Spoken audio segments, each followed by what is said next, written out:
नमस्कार मित्रों, स्वागत है आपका हमारे YouTube चैनल सत्यम शिवम सुंदरम सनातन में। मित्रों, आज जिस कथा पर हम चर्चा करने जा रहे हैं उसका शीर्षक है नर और नारायण कौन थे। नर और नारायण की दुर्लभ कथा जो आपको अचरज में डाल देगी। मित्रों, एक असुर था दंभोबद्ध। उसने सूर्यदेव की बड़ी तपस्या की। सूर्यदेव जब प्रसन्न होकर प्रकट हुए और वरदान मांगने को कहा तो उसने अमृतत्व का वरदान मांगा। सूर्यदेव ने कहा यह संभव नहीं है। तब उसने मांगा कि उसे 1000 दिव्य कवचों की सुरक्षा मिले। इनमें से एक भी कवच सिर्फ वही तोड़ सके जिसने 1000 वर्ष तपस्या की हो, और जैसे ही कोई एक भी कवच को तोड़े वह तुरंत मृत्यु को प्राप्त हो जाए। सूर्यदेव बड़े चिंतित हुए। इतना तो समझ ही पा रहे थे कि यह असुर इस वरदान का दुरुपयोग करेगा, किंतु उसकी तपस्या के आगे वे मजबूर थे। उन्हें उसे यह वरदान देना ही पड़ा।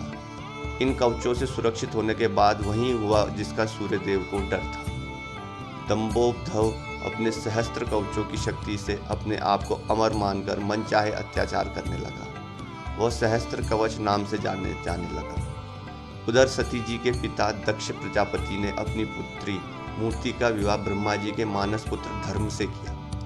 मूर्ति ने सहस्त्र कवच के बारे में सुना हुआ था और उन्होंने श्री विष्णु से प्रार्थना की कि इसे खत्म करने के लिए वे आए। विष्णु जी ने उसे आश्वासन दिया कि वह ऐसा करेंगे। समय क्रम में मूर्ति ने 2 जुड़वा पुत्रों को जन्म दिया जिनके नाम हुए नर और नारायण। दोनों 2 शरीरों में होते हुए भी एक थे, 2 शरीरों में एक आत्मा। विष्णु जी ने एक साथ 2 शरीरों में नर और नारायण के रूप में अवतरण किया था।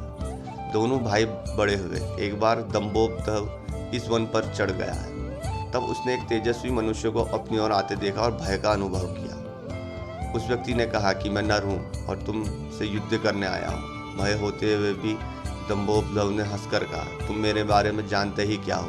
मेरा कवच सिर्फ वही तोड़ सकता है जिसने 1000 वर्षों तक तप किया हो। नर ने हंसकर कहा कि मैं और मेरा भाई नारायण एक ही हैं। वह मेरे बदले तप कर रहे हैं और मैं उनके बदले युद्ध कर रहा हूँ। युद्ध शुरू हुआ और सहस्त्र कवच को आश्चर्य होता रहा कि सच में ही नारायण के तप ने नर की शक्ति बढ़ती चली जा रही थी। जैसे ही 1000 वर्ष का समय पूर्ण हुआ, नर ने सहस्त्र कवच का एक कवच तोड़ दिया। लेकिन सूर्य के वरदान के अनुसार जैसे ही कवच टूटा, नर मृत होकर गिर पड़े। सहस्त्र कवच ने सोचा कि चलो एक कवच गया ही सही, किंतु यह तो मर गया। तभी उसने देखा कि नर उसकी ओर दौड़े आ रहा है और वह चकित हो गया।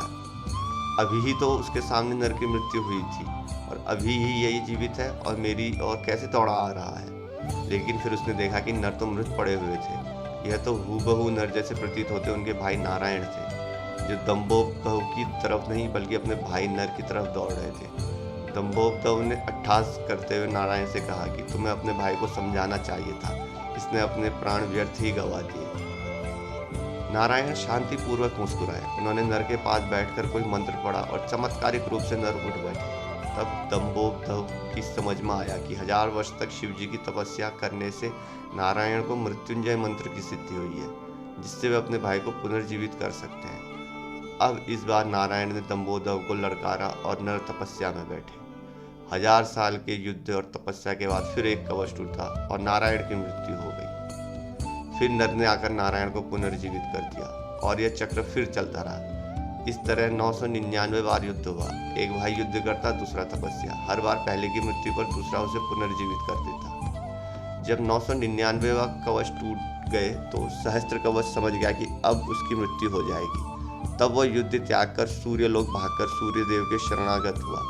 नर और नारायण उसका पीछा करते वहां आए और सूर्यदेव को उसे सौंपने को कहा, किंतु अपने भक्तों को सौंपने पर सूर्यदेव राजी न हुए। तब नारायण ने अपने कमंडल से जल लेकर सूर्यदेव को श्राप दिया कि आप इस असुर को उसके कर्मफल से बचाने का प्रयास कर रहे हैं, जिसके लिए आप भी इसके पापों के भागीदार हुए और आप भी इसके साथ जन्म लेंगे इसका कर्मफल भोगने के। इसके साथ ही त्रेता युग समाप्त हुआ और द्वापर का प्रारंभ हुआ। कुछ समय बाद कुंती जी ने अपने वरदान को जांचते हुए सूर्यदेव का आह्वान किया और कर्ण का जन्म हुआ। लेकिन यह आमतौर पर ज्ञात नहीं है कि कर्ण सिर्फ सूर्य पुत्र ही नहीं है, बल्कि उसके भीतर सूर्य और दंभोबद्ध दोनों हैं। जैसे नर और नारायण में 2 शरीर में एक आत्मा थी, उसी तरह कर्ण में के एक शरीर में 2 आत्माओं का वास है, सूर्य और सहस्त्र कवच। दूसरी ओर नर और नारायण इस बार अर्जुन और कृष्ण के रूप में आए।